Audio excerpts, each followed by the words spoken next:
Hello, good morning विद्यार्थी मित्रों। तो आइए आज की हिंदी कक्षा में आपका स्वागत है। हमने आपको लेसन नंबर 2 हम भी बने महान पाठ का पठन कराया, उसके बाद पाठ को विस्तार से समझाया, शब्दार्थ और मुहावरों का लेखन करवाया, अभ्यास के प्रश्न 1 से 6 की चर्चा की।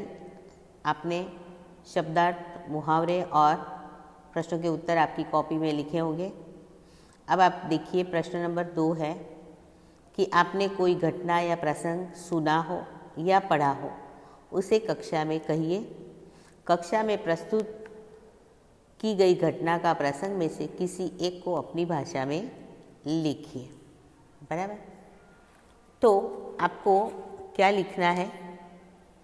जैसे आप लिखोगे कि भाई रायगढ़ शिवाजी की राजधानी था। शिवाजी भी रायगढ़ के किले में रहते थे। किले का यह नियम था कि फाटक सूर्योदय होने पर खुलता था और सूर्यास्त होने पर बंद हो जाता था। रायगढ़ शिवाजी की राजधानी थी। शिवाजी भी रायगढ़ के किले में रहते थे। किले का यह नियम था कि फाटक सूर्योदय होने पर खुलता था और सूर्योदय होने पर बंद होता है। बंद फाटक सूर्योदय होने के पहले कभी नहीं खोला जा सकता था। इस नियम का पूरी सख्ती से पालन किया जाता था। एक बार एक अधिकारी रात को 2 बजे आया और उसने द्वारपाल को फाटक खोलने का आदेश दिया। क्या किया? एक बार एक अधिकारी रात को 2 बजे आया और उसने द्वारपाल को फाटक खोलने का आदेश दिया। उसने कहा कि वह शिवाजी का खास आदमी है। उसने क्या कहा? कि वह शिवाजी का खास आदमी है और बहुत ज़रूरी काम से उनसे मिलना चाहता है। यदि वह उसे किले में नहीं जाने देगा तो शिवाजी उसे कड़ा दंड देंगे। यदि वह उसे किले में नहीं जाने देता तो शिवाजी उसे बड़ा दंड देंगे। वे उसे नौकरी से भी निकाल सकते हैं। द्वारपाल ने उससे साफ कह दिया, आप कोई भी हो और कुछ भी कहे, मैं फाटक नहीं खोलूँगा। द्वारपाल ने क्या कहा? आप कोई भी हो और कुछ भी कहे, मैं फाटक नहीं खोलूँगा। आपको अंदर जाना है तो सुबह होने तक फाटक खुलने का इंतज़ार कीजिए। तब उस व्यक्ति ने द्वारपाल को फाटक खोलने के लिए एक बड़ी रकम देने का लालच दिया। क्या कहा द्वारपाल ने? कि मैं फाटक सूर्योदय होने से पहले नहीं खोलूँगा। तो उस व्यक्ति ने द्वारपाल को फाटक खोलने के लिए एक बड़ी रकम देने का लालच दिया, लेकिन द्वारपाल ने किसी भी कीमत पर फाटक खोलने से इनकार कर दिया। आखिर फाटक अगले दिन सूर्योदय होने पर खुला। आखिर फाटक अगले दिन सूर्योदय होने पर ही खुला। वास्तव में उस अधिकारी के रूप में शिवाजी ही अपने द्वारपाल की परीक्षा ले रहे थे। द्वारपाल की प्रामाणिकता और निष्ठा देखकर वे बहुत खुश हुए और उसे अच्छा पुरस्कार दिया। वास्तव में उस अधिकारी के रूप में शिवाजी ही अपने द्वारपाल की परीक्षा ले रहे थे। द्वारपाल की प्रामाणिकता और निष्ठा देखकर वे बहुत खुश हुए और उसे अच्छा पुरस्कार दिया। तो विद्यार्थी मित्रों, आपने भी ऐसी कोई घटना या प्रसंग सुना हो या पढ़ा हो तो उसे कक्षा में आपको बताना है, बराबर। और फिर आपकी भाषा में लिखना।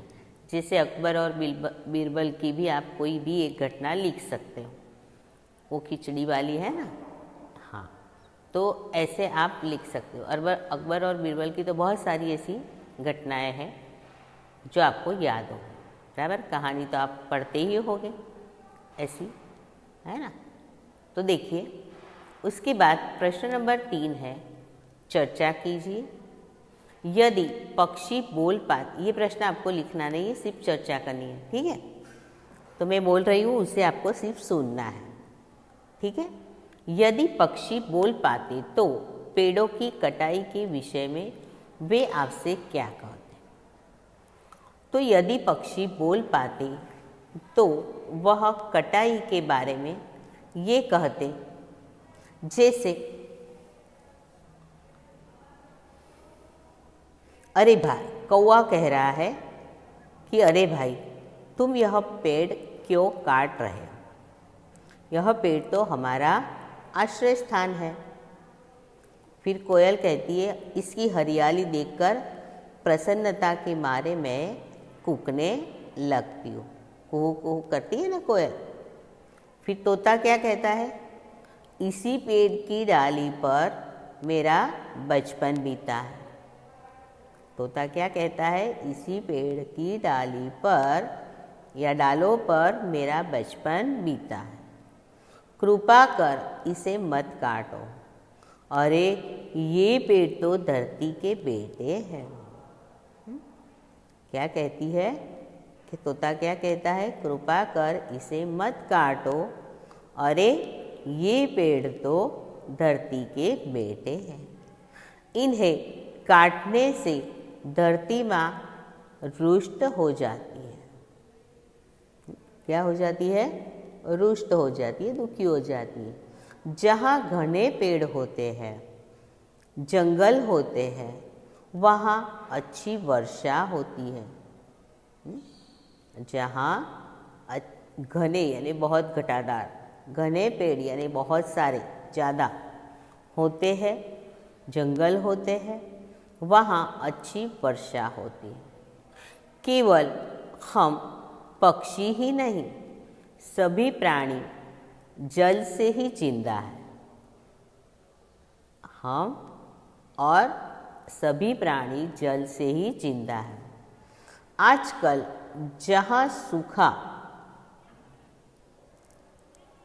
पड़ता है, उसके लिए वहाँ के पेड़ों की कटाई ही जिम्मेदार है।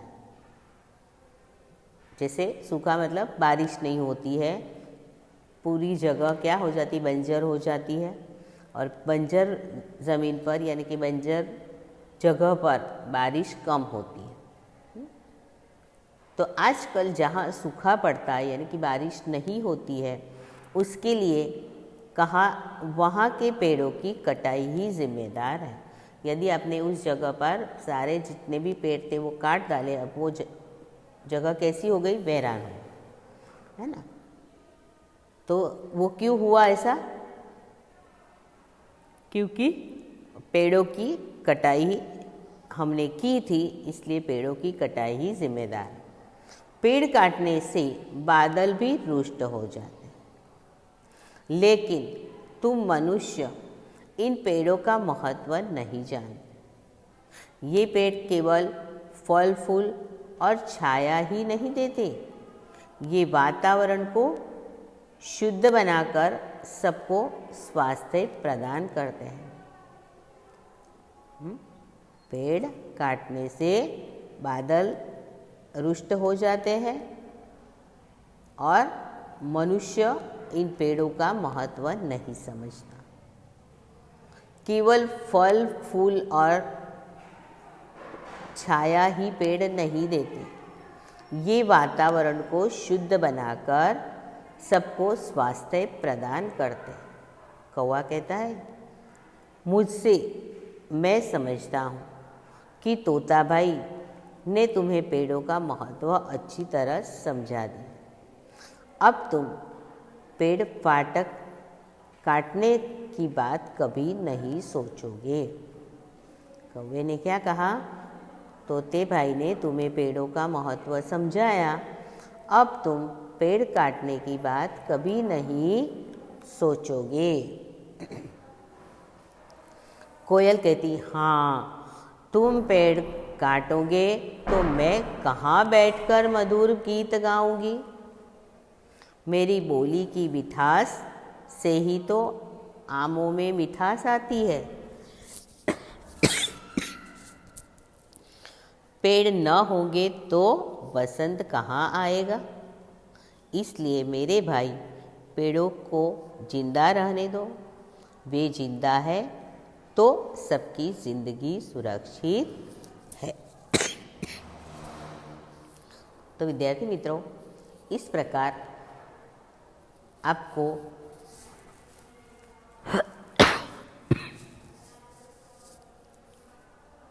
प्रश्न नंबर